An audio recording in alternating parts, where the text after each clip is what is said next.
Okay, so after you have printed your pattern, take it out of the printer, and the first thing you're going to do is actually just measure this little square here. So your printer setting has to be on 100%, and then print out the first page and then measure this box to make sure that it is fully the size that's on the page, and then you're good to go.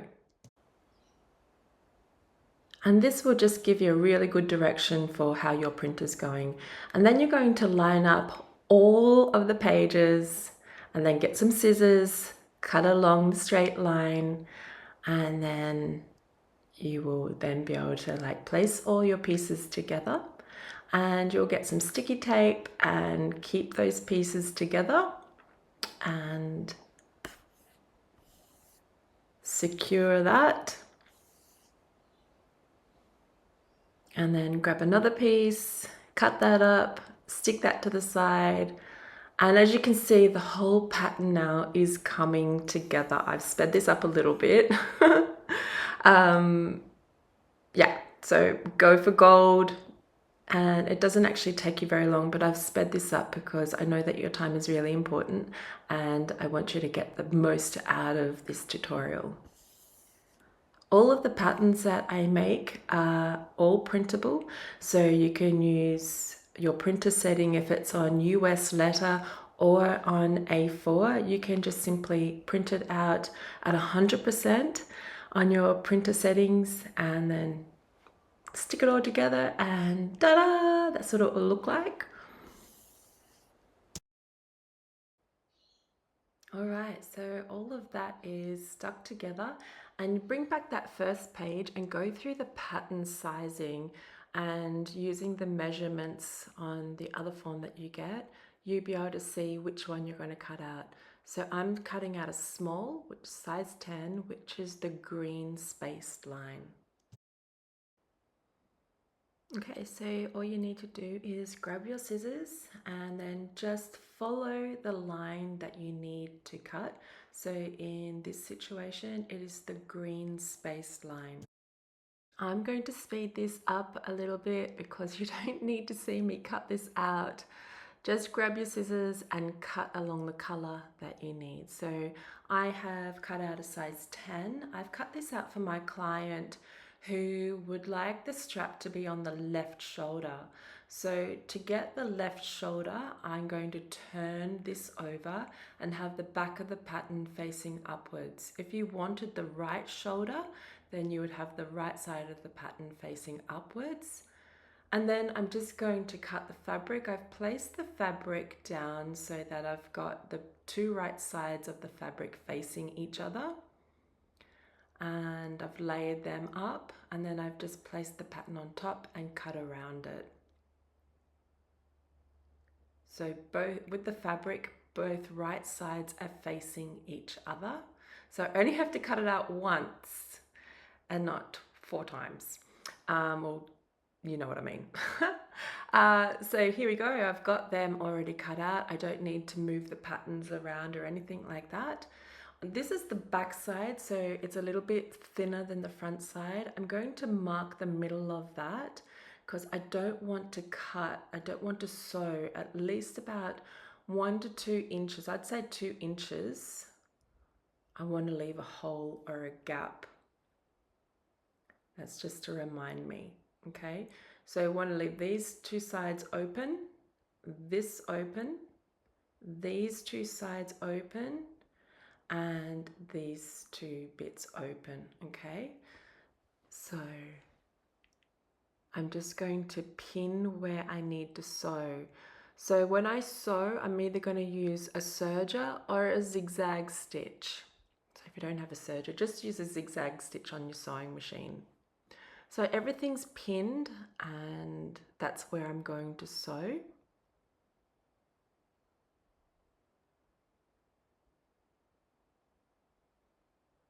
There we go. I've used my serger. Again, you can use your zigzag stitch on your sewing machine.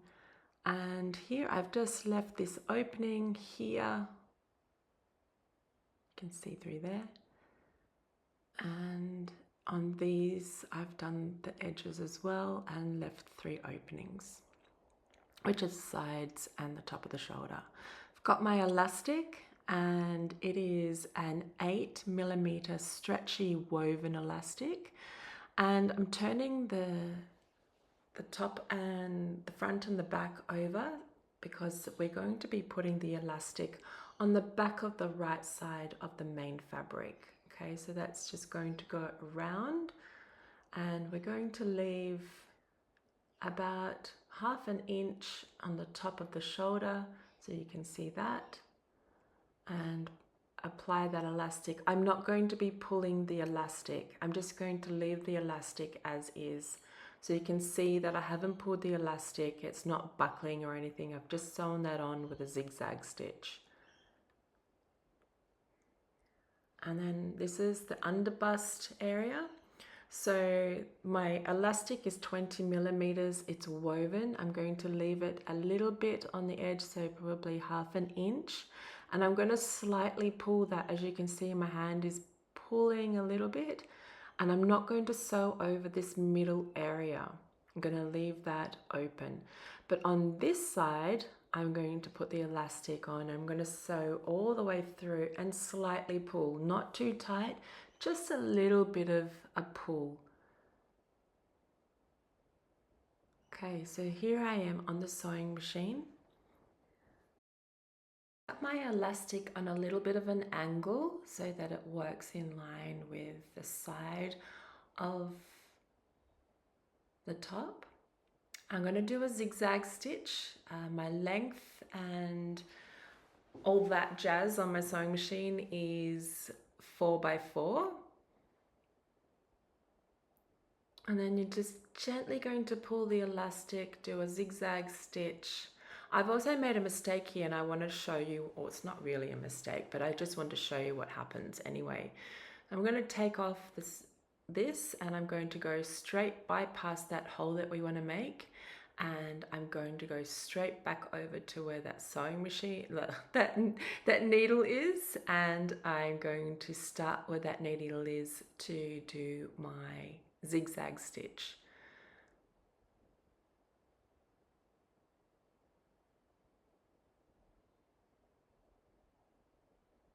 So it's just a zigzag stitch. I'm just going to slightly pull on that. It's not like a big pull with this elastic, but just a gentle little pull, as you can see, just a little bit, and then sew. I wonder if you can see what I've done.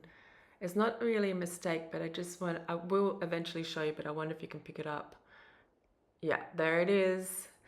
This means that my needle has gone blunt and is going to skip stitches. So it was okay, and then boom, it's blunt. So I'm going to do a quick needle change, and then I will come back, and you don't worry, you won't see me change the needle. This is purely for the top. Okay, so I've changed the needle, made the zigzag stitch, and now you can see where the zigzag stitch was good, and then it wasn't great because the needle had gone blunt. So I changed that baby, and we're back on track. Okay, so this is what the top looks like now. We're almost finished. Okay, so we've got this opening here, which we want, and we've got the side openings on both the front and the back.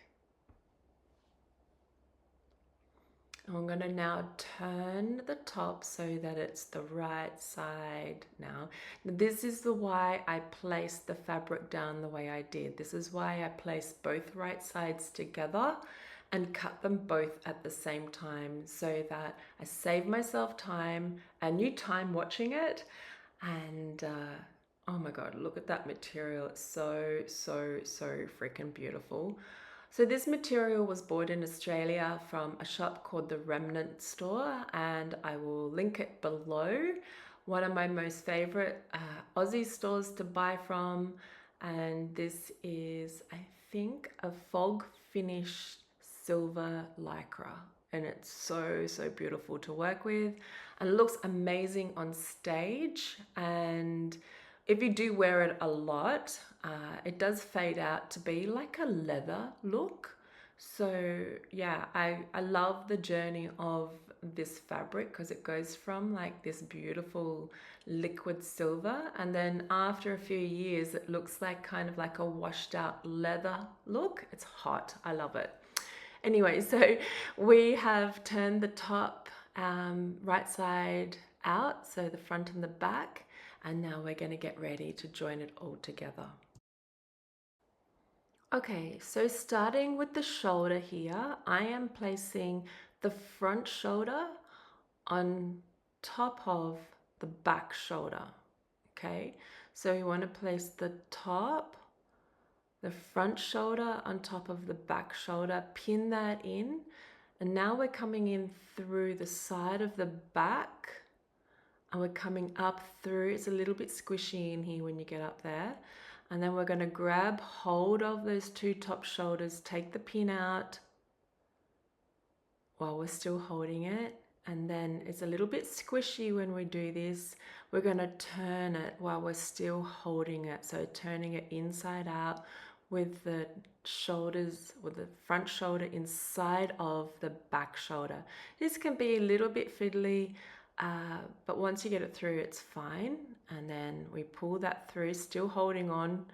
And then we just pull that front shoulder through the back shoulder.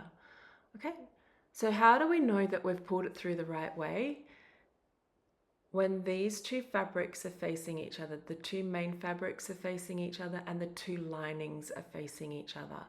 And that's how I know that I've pulled through and it's all lined up correctly. Okay, so now that that's pulled through, I'm going to line up the seams, pop a few pins in there, and then I'm going to sew across the top. If you don't have a serger, just use a straight stitch and a zigzag stitch. There we go. Done.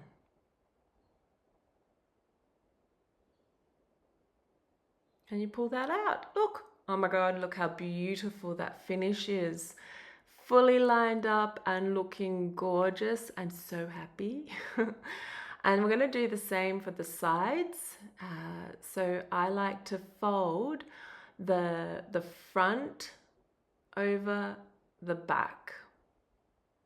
And there is a method for my madness, and the reason why I'm doing this, first of all, the back is a little bit smaller and it fits into the front a little bit easier.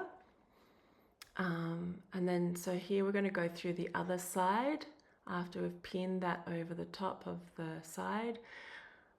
Just go back and watch that bit if that doesn't make any sense. Coming through and using your hands to hold on to that. As you can see, I've got my hand holding onto that. Take the pin out and then pull that baby through like we did with the shoulder.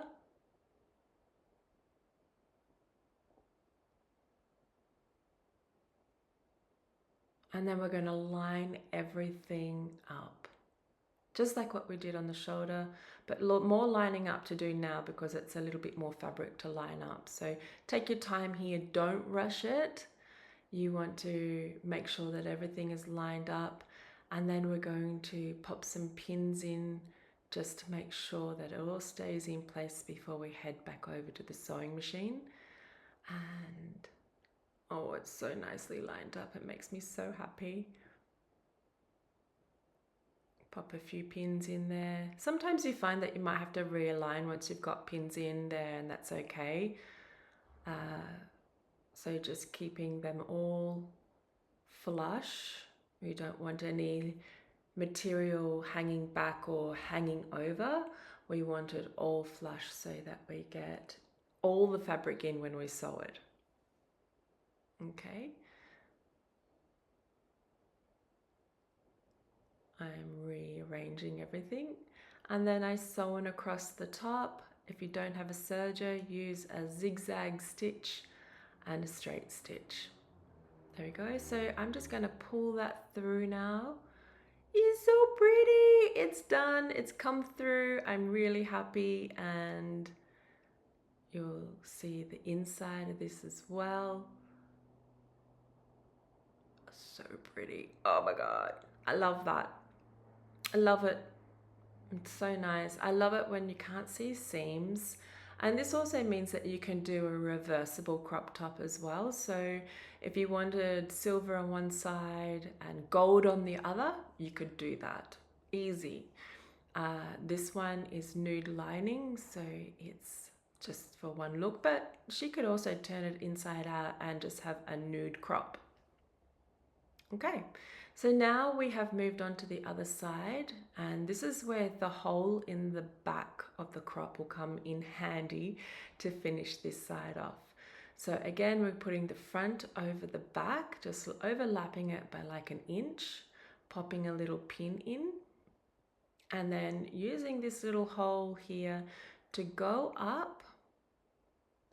Use my fingers to grab hold, take the pin, and then turn it inside out and pull it through that back hole. And then we're going to do the same. So we'll need to pull a little bit more fabric out, just a little bit, just to give us a little bit more room to maneuver around and line up all the seams. So line those up, and then we'll pin the seams together.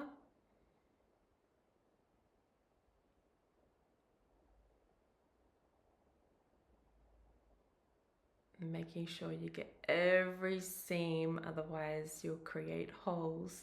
So make sure that they're all flush. There you go. It does take a little bit of time, so I sped that up.